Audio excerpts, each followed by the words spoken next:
이정은 100년 동안 왕실이 숨겨온 소름 끼치는 죄를 공개적으로 인정하기로 결심했다. 마침내 팔척귀의 원혼이 해원되었다. 오늘은 조선 왕실을 뒤흔들 충격적인 전개, 이정 왕의 파격적인 결단과 100년 전 비극에서 비롯된 팔척귀의 오싹한 비밀을 파헤쳐봅니다. 구독 버튼 꾹 누르고 이 숨막히는 이야기를 함께 따라가 보세요. 100년 전 피로 물든 조선의 비극, 청나라와의 전란으로 조선은 혼돈의 도가니에 빠져들었다. 불타는 마을, 비명을 지르는 백성들, 그리고 무너져가는 왕실. 이 암흑의 시기, 한 충신 장수가 어린 아기를 품에 안고 깊은 숲속으로 달렸다. 그 아기는 다름 아닌 왕실의 비밀 황자였다. 이정 왕의 선조가 청나라의 칼날 아래서 왕족의 혈통을 지키기 위해 내린 밀명 황자를 안전한 곳으로 피신시키라는 명령이었다. 그러나 이 비밀스러운 임무는 반정을 꿈꾸던 김봉인 가문과 이화성 가문의 눈에 띄고 말았다. 그들은 왕실의 몰락을 노리며 충신 장수를 추적했고 결국 깊은 산속에서 그의 앞을 가로막았다. 어둠 속 칼날이 번뜩이고 피가 강처럼 흘렀다. 장수는 황자를 지키기 위해 목숨을 걸고 싸웠다. 그의 검술은 신들린 듯했지만 반정 세력의 압도적인 수 앞에서 결국 무릎을 꿇었다. 그리고 끔찍한 비극이 일어났다. 어린 황자는 반정 세력의 손에 잔인하게 살해당했다. 그의 작은 몸은 차가운 흘 위에 버려졌고 천도제조차 치러지지 못한 채 억울한 죽음을 맞았다.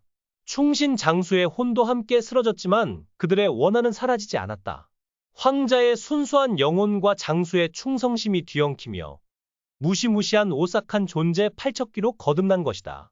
더욱 소름 끼치는 사실은 이화성 가문이 금지된 홀령술, 혼염술을 사용했다는 점이다. 그들은 황자의 영혼을 빼앗아 원귀의 힘으로 왕실을 저주하려 했다. 하지만 이 과정에서 장수의 혼이 얽히며 팔척귀는 단순한 원혼을 넘어선 강력한 저주의 화신으로 탄생했다. 이 저주는 100년간 왕실과 반정 가문을 모두 올가매며 조선을 피로 물들였다. 이정 왕의 충격적인 고백. 최신 화에서 이정 왕은 마침내 침묵을 깨고 왕실의 가장 어두운 비밀을 세상에 드러낸다. 백성들 앞에 선 그는 떨리는 목소리로 고백한다. 100년 전 우리의 선조는 무고한 황자를 지키지 못했다. 그 아이의 죽음은 왕실의 죄였다. 그리고 그 죄는 오늘까지 우리를 저주하고 있다. 이 고백은 조선 전역을 충격에 빠뜨린다. 백성들은 경악하고 대신들은 분노하며 왕을 비난한다. 그러나 이정 왕의 눈에는 단호한 결의가 서려 있다. 그는 팔척귀의 원한을 풀기 위해 천도제를 준비하고 김봉인과 이화성 가문의 후손들을 공개적으로 소환해 그들의 선조가 저지른 죄를 낱낱이 밝히겠다고 선언한다. 하지만 이 고백은 단순한 참회가 아니다. 이정 왕은 팔척귀가 단순한 원혼이 아니라 왕실과 반정 세력 모두를 파괴하려는 복합적인 존재임을 알고 있다. 그의 선언은 팔척귀의 분노를 잠재울 것인가, 아니면 더 큰 재앙을 불러올 것인가. 팔척귀의 초월적 운명? 팔척귀는 단순한 복수심에 사로잡힌 영혼이 아니다. 그는 황자의 순수한 꿈과 장수의 충성을 품고 있지만 혼염술의 저주로 인해 그 본질이 왜곡되었다. 귀공의 다음 화에서는 팔척귀가 이정 왕의 고백에 반응하며 자신의 진정한 바람을 드러낸다. 그는 천도제를 원하는 것일까? 아니면 자신의 죽음에 얽힌 모든 진실이 세상에 알려지기를 바라는 것일까? 충격적인 반전 하나? 팔척귀는 이정 왕에게 직접 나타나 이렇게 속삭인다. 왕이여, 너희의 참회는 너무 늦었다. 내 죽음은 너희 모두의 죄다. 하지만 진실을 밝힌다면 단 한 사람만이라도 구원받을 기회를 주겠다. 이 말은 이정 왕과 강철리 그리고 열이 사이의 관계를 더욱 복잡하게 만든다. 과연 팔척귀가 말한 구원받을 한 사람은 누구일까? 강철리와 열이 운명의 갈림길. 강철리는 100년 전 팔척귀의 탄생을 목격한 유일한 증인이다. 그의 승천 실패는 단순한 우연이 아니라 팔척귀의 비극과 깊이 연결되어 있다. 열이는 팔척귀의 원한을 풀 열쇠로 여겨지지만 그녀 역시 풍산의 계략에 휘말려 위험에 처한다. 풍산은 팔척귀의 힘을 이용해 왕실과 반정 가문을 모두 무너뜨리려는 야욕을 품고 있다. 다음 화에서는 강철리가 열이를 구하기 위해 팔척귀와 정면으로 대면한다. 이 과정에서 강철리는 자신의 과거와 팔척귀의 비극이 어떻게 얽혀 있는지 깨닫는다. 내가 그날 너를 구하지 못했다면 적어도 지금은 너의 원한을 풀어주겠다. 강철리의 이 결심은 드라마의 클라이맥스를 예고한다. 팬 여러분, 이정왕의 충격적인 고백이 조선 전역을 뒤흔들고 팔척귀의 오싹한 원한이 궁궐을 집어삼키려는 지금 이 비극의 끝은 어디로 향할까요? 천도제를 통해 팔척귀는 평화를 찾을 수 있을까? 아니면 그의 저주는 조선을 영원히 올가맬 것인가? 구독 버튼 꾹 누르고 이 숨막히는 대단원을 함께 맞이하세요. 달빛이 피처럼 붉게 물든 궁궐, 바람은 차갑게 울부짖고 하늘은 먹구름으로 뒤덮였다. 이정왕은 백성들과 대신들 앞에 서서 천도제를 시작한다. 왕실의 백년 죄를 씻고 팔척귀의 원한을 달래기 위한 마지막 의식이다. 제단 위에는 100년 전 살해당한 황자의 유품 작은 옥패가 놓여 있다. 이정왕은 떨리는 손으로 옥패를 들며 외친다. 황자여, 충신이여, 우리의 잘못을 용서하라. 이 천도제로 너의 혼을 하늘로 인도하겠다. 백성들은 숨을 죽이고 그의 말을 듣는다. 그러나 대신들 사이에서는 불만의 속삭임이 퍼진다. 왕이여, 이 고백이 재앙을 부를 것입니다. 그 순간 궁궐의 촛불이 일제히 꺼지고 어둠 속에서 섬뜩한 기운이 피어오른다. 팔척귀가 나타났다. 그의 눈은 분노와 슬픔으로 이글거리고 목소리는 대지를 뒤흔든다. 용서? 너희의 참회는 내 고통을 지울 수 없다. 왕실도 반정 세력도 모두 내 죽음의 공범이다. 팔척귀는 천도제를 거부하며 손을 뻗는다. 순간 혼염술의 저주가 풀리며 그의 진정한 힘이 폭발한다. 궁궐은 원한의 안개로 뒤덮이고 백성들은 공포에 질려 비명을 지른다. 하늘에서 번개가 치고 제단은 균열을 일으키며 무너져 내린다. 이정왕은 무릎을 꿇지만 그의 눈에는 단호한 결의가 서려 있다. 내가 너의 분노를 감당하겠다. 강철리는 열의를 지키기 위해 팔척귀 앞에 선다.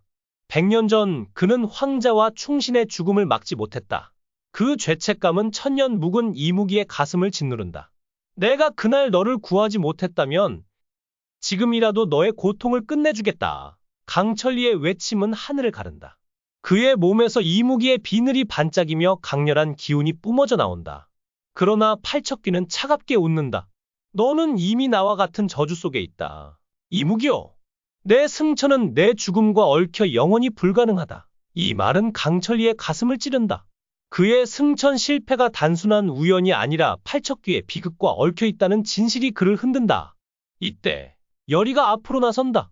그녀는 두려움에도 불구하고 팔척귀의 눈을 똑바로 바라본다. 당신의 원한은 정당하지만 이 복수는 더 많은 이들을 불행하게 할 뿐이에요.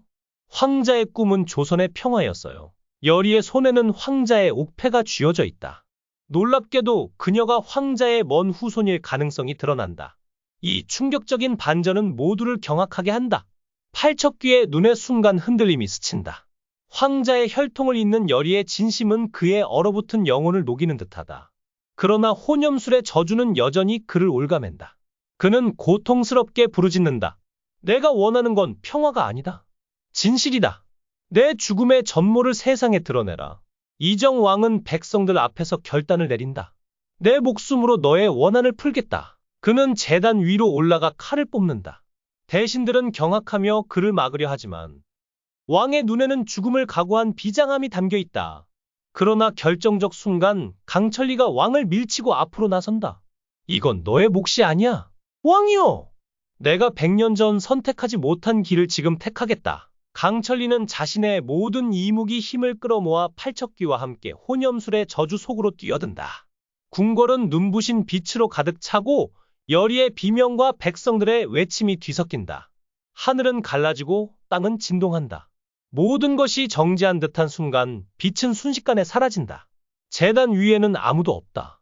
강철리도 팔척귀도 흔적 없이 사라졌다. 열의는 옥패를 쥔 채 무릎을 꿇고 오열한다. 이정왕은 비틀거리며 일어나 백성들 앞에 선다. 그의 목소리는 떨리지만 단호하다. 오늘 우리는 저주를 끝냈다. 하지만 그 희생을 영원히 기억하겠다. 조선은 새롭게 태어날 것이다. 백성들은 침묵 속에서 왕의 말을 듣는다. 그러나 그들의 눈에는 두려움과 희망이 뒤섞여 있다. 마지막 장면, 깊은 숲속에서 희미한 안개가 피어오른다. 바람 속에 팔척귀의 속삭임이 들린다. 이것이 진정 끝일까? 동시에 강천리의 비늘이 반짝이는 듯한 빛이 어둠 속에서 스친다. 이 애매한 결말은 구독자들을 충격과 궁금증에 빠뜨린다. 강천리는 정말 희생된 걸까? 팔척귀는 초월했나? 아니면 다른 형태로 조선을 다시 노릴 것인가? 여리의 혈통은 조선의 미래를 어떻게 바꿀까? 이정 왕의 결단은 저주를 끝냈을까? 아니면 새로운 비극의 씨앗을 뿌린 것일까? 귀공 외의 대단원은 모든 것을 뒤흔들었다. 강천리의 희생, 여리의 진심, 이정 왕의 결단, 이 모든 것이 팔척귀의 원한을 풀었을까? 아니면 더 깊은 어둠을 불러올까? 구독자 여러분, 여러분은 이 결말을 어떻게 보시나요? 팔척귀는 구원받았을까요? 아니면 조선은 또 다른 저주를 맞이할까요? 구독 버튼 꾹 누르고 여러분의 감상과 추리를 댓글로 남겨주세요. 귀공의 이야기는 여기서 끝나는 걸까요? 아니면 새로운 장이 열릴까요? 절대 놓치지 마세요.